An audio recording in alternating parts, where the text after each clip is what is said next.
64 মহলীয়া twin tower নহ'ল, কিন্তু বিজেপিৰ 7 মহলীয়া পঞ্চতাৰকা হোটেল সদৃশ বাজপেয়ী ভৱন হৈ উঠিল।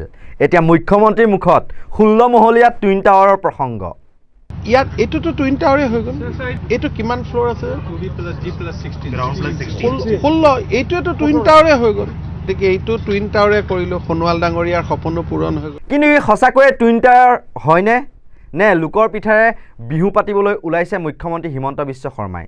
তৰুণ গগৈৰ দিনতে উন্মোচন হোৱা বিল্ডিঙকে এতিয়া 16 মহলীয়া টুইন টাৱাৰৰ ৰূপ দিয়াৰ চেষ্টা কৰিছে নেকি হিমন্ত বিশ্ব শৰ্মাই?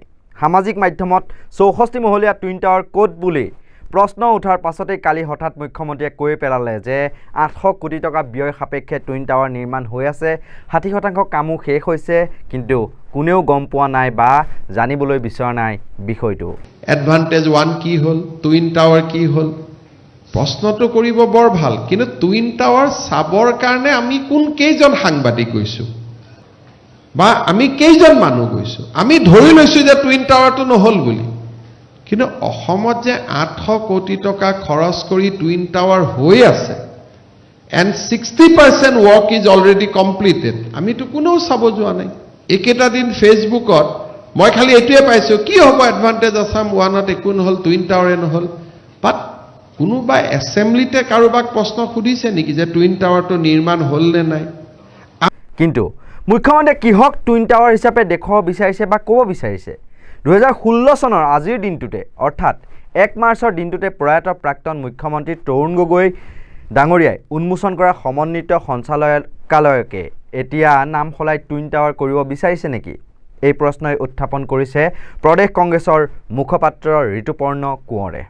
ফেচবুক যোগে 2016 চনৰ সমন্বিত সঞ্চালকালয়ৰ আধাৰশিলা 2022ত সংহত সঞ্চালকালয় নামেৰে পুনৰ আধাৰশিলা স্থাপনৰ কেইটামান উদাহৰণ দাঙি ধৰি কোঁৱৰে লিখিছে, 2016ৰ সমন্বিত সঞ্চালকালয়ৰ আধাৰশিলা 2022ত সংহত সঞ্চালকালয় নামেৰে পুনৰ আধাৰশিলা হৈ 2025ত টুইন টাৱাৰলৈ পৰিৱৰ্তিত হোৱাৰ পৰিক্ৰমাও এক প্ৰকাৰৰ গিনিছ ৱৰ্ল্ড ৰেকৰ্ড।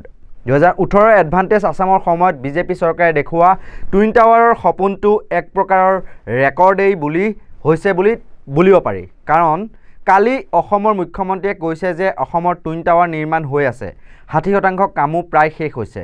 আমাৰ মানুহে সেইবিলাক নেদেখে বুলিও আক্ষেপ কৰিছে। এনেয়ে হেনো অসমৰ মানুহে টুইন টাৱাৰ নিৰ্মাণ নহ'ল বুলি সমালোচনা কৰি থাকে। সেয়েহে কিয় এই পৰিঘটনা ৰেকৰ্ড নহ'ব তাৰ প্ৰতি দৃষ্টি ৰাখি মুখ্যমন্ত্ৰী ডাঙৰীয়ালৈ আমি এই সম্পৰ্কে এটা ক্ৰনলজি দাঙি ধৰিলোঁ। আপুনি যিটো প্ৰকল্পক এতিয়া টুইন টাৱাৰ আখ্যা দিবলৈ বিচাৰিছে, সেই প্ৰকল্পটো 2016 চনৰ 1 মাৰ্চ তাৰিখে তেতিয়াৰ মুখ্যমন্ত্ৰী প্ৰয়াত তৰুণ গগৈ ডাঙৰীয়াই সমন্বিত সঞ্চালকালয় চৌহদ হিচাপে আধাৰশিলা স্থাপন কৰিছিল। উক্ত অনুষ্ঠানত তেতিয়াৰ গড়কাপ্তানী মন্ত্ৰী তথা বৰ্তমানৰ বিত্তমন্ত্ৰী অজন্তা নেওগ বাইদেউ উপস্থিত আছিল।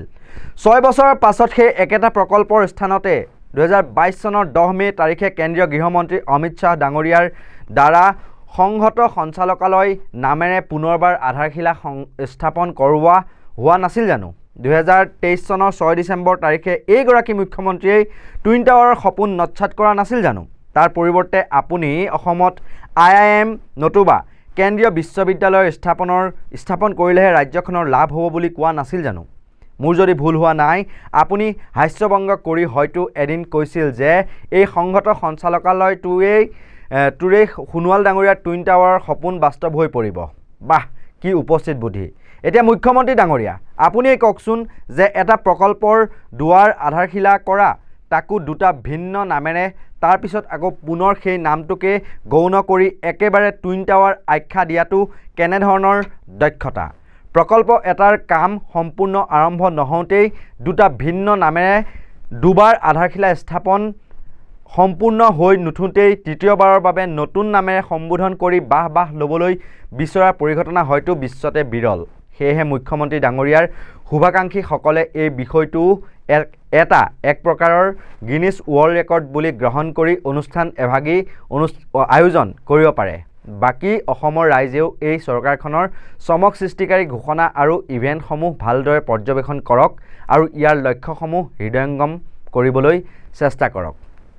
নিশ্চয়কৈ এতিয়া যি তৰুণ গগৈৰ দিনত 2016 চনৰ আজিৰ তাৰিখতে যিটো টুইন টাৱাৰ আচলতে যিটো সমন্বিত সঞ্চালকালয় যিটো আধাৰশিলা স্থাপন কৰিছিল চৌহদ হিচাপত সেইটোকে এতিয়া টুইন টাৱাৰ বুলি ৰূপ দিয়াৰ চেষ্টা কৰিব নেকি মুখ্যমন্ত্ৰী হিমন্ত বিশ্ব শৰ্মাই লোকৰ পিঠাৰে পুনৰ এবাৰ বিহু পাতিবলৈ সাজু হৈছে নেকি মুখ্যমন্ত্ৰীগৰাকী এনেকুৱা ধৰণৰ প্ৰশ্ন এতিয়া বিৰোধী মহলত কিন্তু নুঠা নহয় কিন্তু 64 মহলীয়া টুইন টাৱাৰটো যে হোৱা নাই মুখ্যমন্ত্ৰীয়ে কোৱাৰ দৰে যে 60% ইয়াৰ কাম যে হৈ উঠা নাই সেয়া কিন্তু এক প্ৰকাৰৰ ধ্ৰুৱ সেয়া হয়তো বেলেগ কিবা প্ৰজেক্টত টুইন টাৱাৰ ৰূপ দিয়াৰ চেষ্টা কৰা হৈছে কিন্তু 64 মহলীয়া টুইন টাৱাৰ বিজেপি চৰকাৰে সেই 2018 চনত দেখুওৱা সপোনবোৰৰ দৰে কিন্তু এতিয়া হৈ থকা নাই